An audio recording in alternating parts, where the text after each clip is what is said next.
I'm Annie, And I'm Leah. and this is Lactation Business Coaching with Annie and Leah, where we talk about the smart way to create a compassionate and professional private practice. Let's dive in.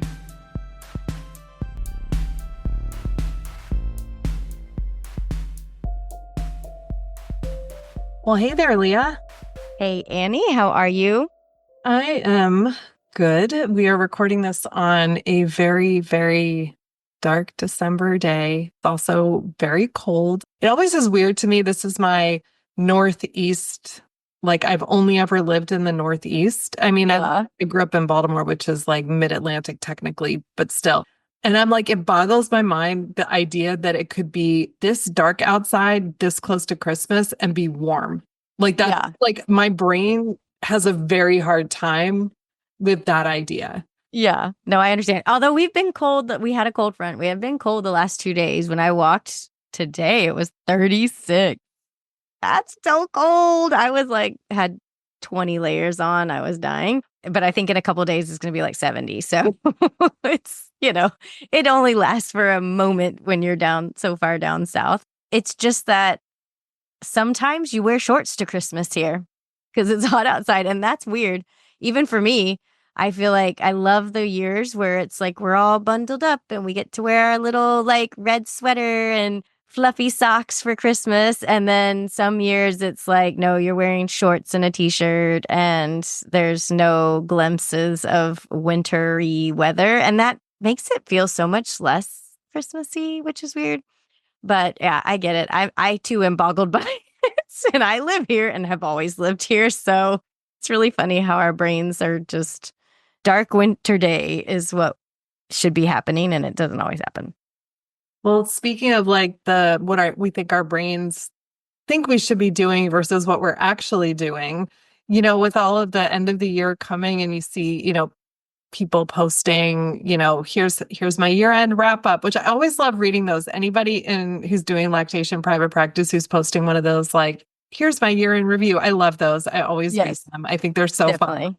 I've done them before and then I forget that I'm going to do them. I do too. Yeah. Like, sending out holiday cards. I still owe them from 2012. Yeah. I can never remember to actually do them, but I love the idea. I love that people are doing it. I love a 10 best list of like books, like pop culture moments. Like I love any kind of recap like that. So it's so fun to like be reflecting over the year. And then of course, like with reflecting, you're like, okay, the reason we're reflecting is because we're supposed to start planning. And we were talking about this before we started recording. And I feel like we're both like kind of in the same place of feeling resistance to the idea of doing in that classic way that we've done. And like we've had amazing people on our deeper dives talking about planning and like have learned so much from them. And I've definitely used the things that I've learned from those deeper dive guests. But this year, just, I don't know, it feels different. How about you? Yeah, I'm totally in the same space. And I think I've tried like so many iterations of like that, preparing for the new year and like, what are going to be my goals or what's going to be my word of the year and what's going to, what are like these, I think this last year, what I tried was like 24 things in 2024. That was a little bit more personal, but like from the business side, it's just that hustle culture. I think I've like just gotten in such a resistant mode towards that, like bigger, better, do more, get all the things ever. And I'm just like, that is not my mindset anymore. And maybe that comes with age of like, I realize like all the things I thought would come from that were not it. And it was actually just stress. That's all that came from that was just stressy stress, and not all the really wonderful things that I thought would come. So I've really been trying to contemplate. I worked with a business coach this year, and because I ended up having to have surgery and been out for 4 months, I just like all the things that I thought I was going to work on with the business coach, like just fell to the wayside. And we were wrapping up the time that we were working together. And she was kind of like, well, what are your thoughts about this upcoming year and things like that? And I just had this thought as like, my first thing would be like, oh, I should probably set some goals, keyword should. like, I don't really want to set any goals, and I know I'm not going to do any of them, but I feel like that's what I'm supposed to do. I'm supposed to set goals and push myself to do these things so that I'll feel like I accomplished something. But I was telling her that I just didn't want to have that vibe to it anymore. I really want that slower, more present in the moment vibes. But I do feel like I have to have some direction, like just a slight North Star that I can kind of go towards that way. And that really got me thinking about like, how could I accomplish something like that, you know? And so when I came up and what I told her about, this is a long winded story, I said, I was like, well, what if I just like came up with an intention for each quarter, kind of business related, not like an intention of like, I would be more present or something like that, but like a focus. But I didn't even want to use any strong words. Intention feels gentle to me, focus and goals. And that feels like too striving for me. And I was like, what if I just kind of had like an area of intention or focus that was very loose, that didn't feel like high pressure, but when I felt like I had the headspace to work on something, I would know on that quarter, this is what I was going to fill any open space with doing, because I do often find myself like, hey, I have a free moment. And right now, instead of doing any work stuff, I'm like, I could read a book too. And I just get lost in escapism of my little fantasy world that I'm reading about. I would like to have something that guides my intention. So that's how I'm approaching it, I think. How about you? I like the idea of intention. I really like, not for the same reasons as you, but I feel like I had made a lot of plans for this year. I had a lot of ideas for things that, and this is like in not so much for my private practice, but for like, my paperless business and like ideas that I have for the deeper dives, like things that I want to do. Like one of like a big project that's hanging over my head is like, I do have some significant updates to make to just, cleaning up, not even significant updates. First of all, cleaning up broken links in all my Yeah. content. Like I get emails and like I get your emails and like, I'm sorry, there are broken links and I need to go fix them. And I just need to sit down and do it. And it's something that won't take that long. Yeah. So like I have that to do. And then I also have some like bigger projects that I want to do. Like I have other book ideas and things like that that I just like want to do, but they're all of them feel like big things where it's like, okay, I have to like, this is now what I'm doing now with all of my time. And that's fine. And that's like definitely how I work, is that I'm like, okay, I'm doing this one big thing and this, I'm just going to do it until it's done. And what happened was this year is that I got immersed in a personal writing project that has nothing to do with lactation, but has been like taking up every waking minute that I have. And I mean, it's a joy to work on it. I love doing it, but I'm like, I'm so close to being done. It's been a lot of back and forth with my collaborators, and we're like so close to it being done. And I know that like once that's out, once I have birthed that baby, it's no longer something that is in my responsibility. Nothing you're laboring down. Yes, I mean, it's like totally what I've been doing. I mean, it actually like has been of active writing time. It's been about 9 months. So Oh my gosh, so yeah, that I've been crazy. doing that I set up my work schedule so that I go to my office Monday, Wednesday, Friday, and then Tuesday, Thursday are my at home days. And I've been just spending like 6 to 8 hours on those days just writing. So once that's clear, it's like, it feels like that thing has just occupied my big project space in Yeah. 2024 in a way that I didn't necessarily think it was going to. But I feel like 2025, a list of my big projects. I'm going to just get through them one at a time. I'm going to start one and I'm going to finish it. And then when that's done, I'm going to finish the next one. And Yeah. they're going to get done. And Yeah. I'm going to do them in the order that it feels like, which one do I want to do next? Yeah. I But think that's so I will important. probably do like the cleanup first. Like, I think I need to do the one that will actually like help people directly the most immediately. Yeah, that Just would probably be all good. those broken links. And then I'll start into some of the more creative ideas that I have Yeah. like similar, like having less of a big picture and more of a short-term strategy.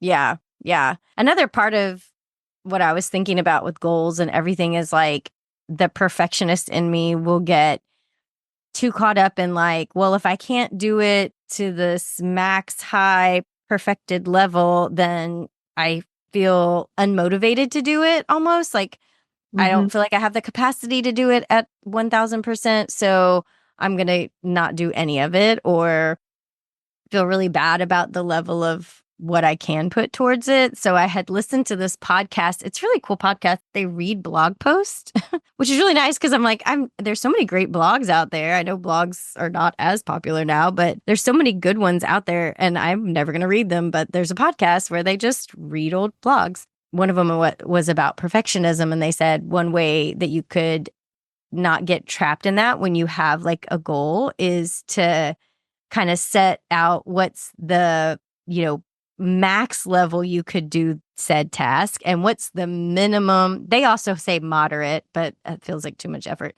But like, what's the max you could do this and what's like the minimum you could do this task and still feel like you did the task so that you're not like mad at yourself because you didn't do it. I thought that was another thing that I was going to pull into this is like, I think I'm going to do kind of like an intention or focus for each quarter. But I'm also going to say, if I was going to do that the max ever, okay, this is what that would look like. And then if I was going to do the minimum but good, this is what it would look like. So wherever I fall inside of there, I'm going to feel good about it versus like, I know myself. If I don't write out a minimum, I'm just going to focus on the maximum. And then I'm going to be like, well, I didn't do quarter one. So probably going to fail at quarter two. So, okay, that planning method is now done. So I thought, well, maybe I could try to work with this mentality of like, perfectionism, which is something that I know I struggle with because we always want to do our best, but sometimes what my brain thinks is the best is actually superhuman and impossible.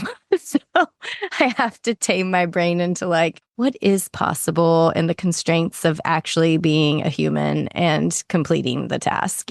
So that was a good reminder of like, it doesn't have to be perfect to still be good.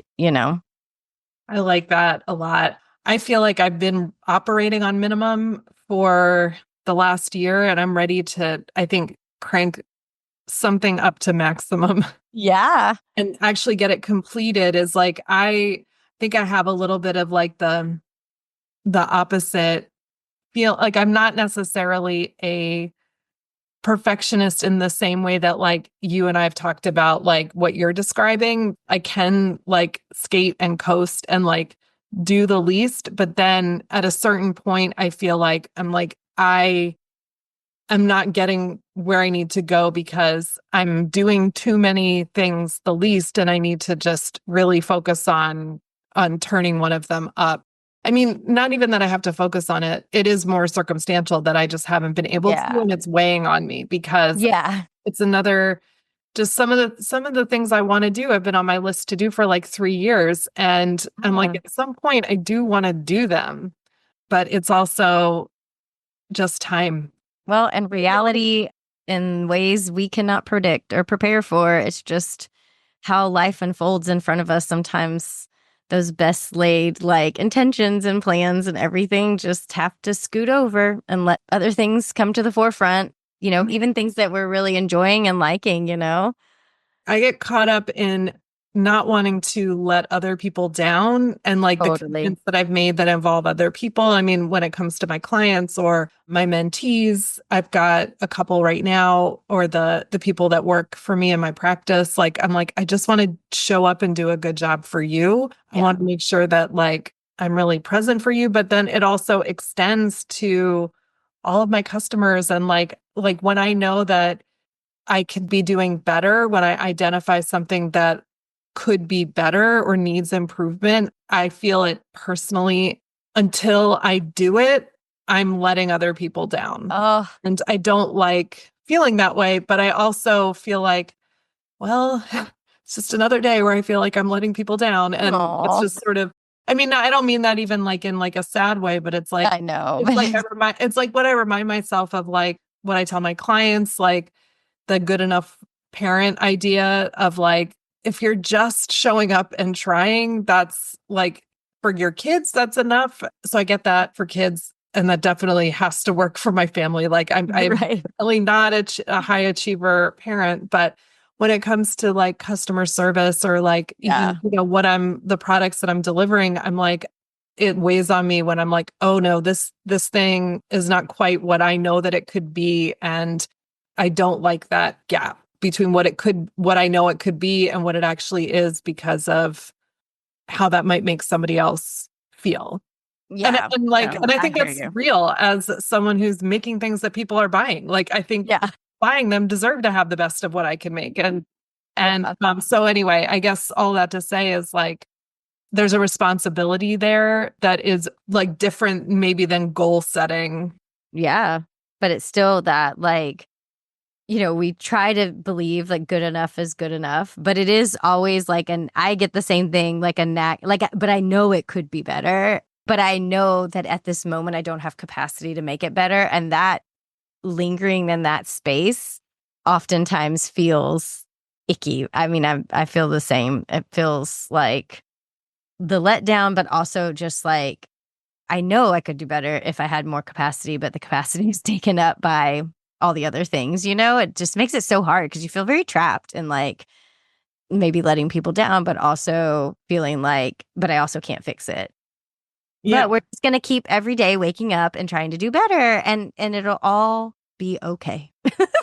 Yeah, it's just going to be another day. I've been working really hard with my interns. I have for the first time, I'm working as the primary mentor for Pathway 3 interns. So it's a learning curve for me. And that again is a place where I'm like, I need to really know what I'm doing because I don't want to do something wrong or I want to make sure I'm giving them the best possible experience. And then feeling like, oh my gosh, like I didn't have enough time to like create this, just like can worry about it. So, and the hands-on piece is a big one for me of like, how do I even just like let them do that part? One of my Yeah. interns is getting ready, but I'm also like, I also just have to kind of be like, yeah, like good enough is good enough. Like, let's Yeah. just jump right in. So we're going to be talking with Allison, Lashonda, and Patricia from the Lactation Learning Collective about really how to facilitate that and building that skills confidence. So that kind of thing where we can get together and really work on something together also really motivates me.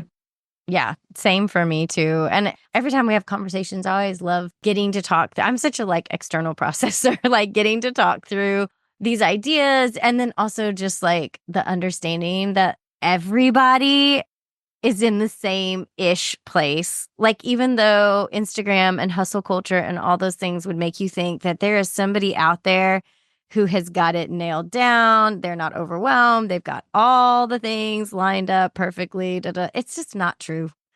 We're all out here doing the best we can, and we're all just going to go into 2025 saying good enough is good enough. And we're just going to keep waking up every day and trying to do today better than we did yesterday, but accepting that, like, whatever reality ends up being, that's just what it's going to be.